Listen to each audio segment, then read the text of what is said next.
In President Zuma's State of the Nation address, he mentioned that South Africa had set a target to increase the number of foreign visitor arrivals to more than 15 million annually by 2017. In 2013, we almost had 10 million tourists. He added that South Africa was looking to create an increasing contribution of tourism to the country's revenue by more than 125 billion rand by 2017. So why do we keep throwing hurdles and obstacles in the way of tourism? This is Tonight. I'm Bruce Whitfield. And tonight, I'm joined by Thulani Nzima, the Chief Executive of South African Tourism, to give us a sense of the state of the tourism industry. The news is that the Minister of Home Affairs, in his wisdom, has put the visa requirements on hold. The fact that kids travelling in and out the country need to have unabridged birth certificates. This is a very welcome piece of news. I think it will go a long way in encouraging tourism to South Africa, and we welcome the fact that it is very important that before you implement measures of that nature, you have the infrastructure on the ground very solid so that people can in fact exercise and comply with the provisions of the law. I mean, you're excusing an idiotic provision. You're saying that the provision in itself is okay. The provision itself is surely deeply flawed and should be completely binned, shouldn't it? No, I wouldn't go that far, Bruce. I would say, look, there are different competencies. Our competency as the Department of Tourism and the South African Tourism in this case is to bring tourists into the country. The competency of Home Affairs is to secure the borders. Among other things, is to also prevent child trafficking into South Africa. So there's some good side to it. I think the biggest challenge is always in the implementation. 30% of cars that are stolen in South Africa are trafficked across South Africa's borders, and very few of them go through border posts. They go across fences. And if I'm going to traffic a child, which I'm not, for the record, I'm going to put them into the back of a car I've just stolen and drive it across a border, not at a border post. No amount of paperwork is going to stop me from doing that. Surely the provisions themselves need to be stopped. Well, like I'm saying, our job is to make sure that we bring tourists into this country, but lawfully. Will you lobby the Minister of Home Affairs to say to Minister, it is an idiotic idea? What we'll lobby the Minister of Home Affairs on is to say, whatever your mandate and whatever our mandate, these two mandates must not cause any conflict. It must not be at the detriment of the other. So in other words, whilst he's exercising his due diligence in making sure that the country is secured, the child trafficking is minimized if it is happening at all, he must at the same time make sure that such laws that he's implementing are not going to be an impediment to the delivery of the tourism mandate into the country. It's tough enough as it is to get people to get on an aeroplane in wealthy parts of the world and travel for 10, 12, 15, from the United States, 18 hours to come here. There are many places in the Northern Hemisphere that are also very nice to go to. We've got to be begging people to come to us. Very true, and people have to realize that it takes a lot of effort, a lot of money to bring even the 10 million, almost 10 million tourists that we reported at the end of last year. It's not like we open a tap and it will happen. We are actually competing with a lot of other countries that have a lot of good tourist experiences to offer. And we always, as South Africa, we are challenged by the fact that we are a long-haul destination. There is always a perception of safety and security when it comes to South Africa. So we were off to a bad start already against all odds. We have done very well in the sense that the country is a good value for money. It is also a country with a diversity of tourist experiences. That has helped us, but we really cannot make it worse than what it is already. Symptomatic, SAA probably a year ago announced that it would no longer do direct London-Cape Town flights, a very popular route. BA and Virgin rubbed their hands with joy, and just recently Virgin's announced as well that it won't be flying that route. It'll stop at the end of April and won't renew again for the summer season of 2015. That's devastating. It is devastating from the point of view that London is our #1 source of long-haul tourism. It is very important that Cape Town, as one of the most popular destinations in South Africa, is well served by all the international airlines possible. But at the same time, we understood when South African Airways withdrew from the route. I think you and I had a radio interview at the time.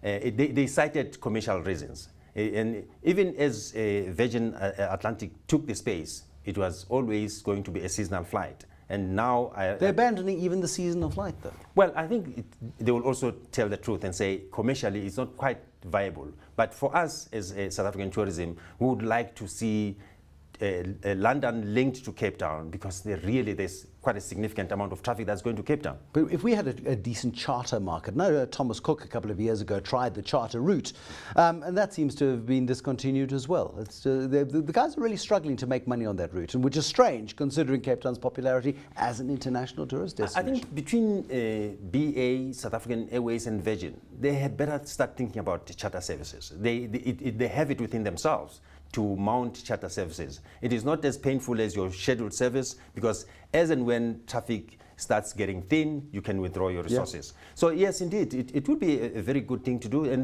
the laws of the country do provide for that, so they should take advantage of it. Where we sit as South African tourism, we would like to see scheduled services. That is it gives you certainty. It gives us a level of certainty and affordability too. And you can book so much in advance, knowing that indeed that service is going to be operated, unlike what it is at the moment. Just how tough is it to encourage people to come here right now? Ebola. I mean, here we've got a situation developing 5,000, 6,000 kilometers from here, where tragically thousands of people have been affected by Ebola. People are dying. Barack Obama is sending soldiers into West Africa to try and contain the plague. Yet I'm hearing stories of people saying, oh, we're not going to South Africa. We're not going to South Africa, you might get Ebola and you might die. Yeah, that's a challenge. And the challenge is about the perception of distance. There are people who live in China who think Africa is a country. Would you go to China if there was a threat of bird flu? I mean, it's the same thing, well, I think I would respect the communication that is coming from very credible organizations, such as what the World Health Organization is telling us. I think that's the first port of call for all of us. And secondly, in South Africa, the Department of Health, through the Center for Communicable Diseases, have given us credible information that says South Africa is Ebola-free. We had a few scare moments in the past, but those were also proven to be negative, false alarms. Where we are at the moment, we are happy that the Department of Health has taken the lead to communicate information, and we're updating this on a regular basis. At South African Tourism, every Friday, we collate that information and we update our country managers all over the world where we have offices, and we make sure that it's not a South African tourism point of view, it is actually a reiteration of the position of the World Health Organization, because it's a much trusted organization, it has no bias whatsoever. Sure. If there was a problem that is much closer to South Africa, they would have told us so. But South Africa is also taking the lead in creating the Center of Excellence, in guiding and training other people who are busy engaging themselves with the treatment of those affected by Ebola. But South Africa has so far remained Ebola-free. The few moments that we've had, yes, have been false alarm. And we continue, Bruce, to tell the truth. Nothing more than that. Absolutely right. How are numbers looking for 2014 so far? Are we ahead of where we were last year? Are we going to crack the 10 million number again? We will crack that 10 million. In fact, let me put context to the two numbers. Until 2013, we always reported on two sets of figures, the foreign arrivals as well as tourists. Last year, the foreign arrivals figure came to 14.86 million. That includes people who would have used OR Tambo or Cape Town as a hub proceeding to other destinations. Yeah. But we managed to convert out of that number 9.6 million that were true tourists who spent time in our country, spent money in our country, and that's very important. So going forward, we are very close to the figure that we're talking about. If you look at tourists coming from our emerging markets of China, China in the past 3 years has been growing phenomenally to the position of being the fourth source of long-haul tourism. But these are a lot of the tourists who come through as tour groups. They come through as package holiday makers. They're getting a deal. It's nice and cheap. They're not going to the top end of South Africa where we like the rich people to come and spend their big bucks with us as well. Are we getting enough diversity across all of the segments of South African travel? Because if we become a cheap destination for mass travel, we end up wearing out the tourism infrastructure rather than getting the big bucks in. Far from that. South Africa has got a very healthy balance of portfolio, and this is also related to the markets where we're operating. If you look at what we do when we go to some of the regional African markets in Nigeria and Congo, these are hard currency markets. top-end type of stuff. No, they're bringing in dollars. I mean, They bring dollars. You go. There's one particular brand shop in Sandton City that has a cash counting machine because guys come from the DRC, they come from Nigeria, bring wads of dollars to buy Louis Vuitton handbags. I'm very glad to hear that because it is part of the way in which we respond to market insights, consumer insights, understanding exactly what is the kind of habit that your particular target market has. So in terms of dealing with some of the regional African markets, in Nigeria, there are no credit cards, not many. So people will come here when they want to buy a vehicle, even in Nigeria.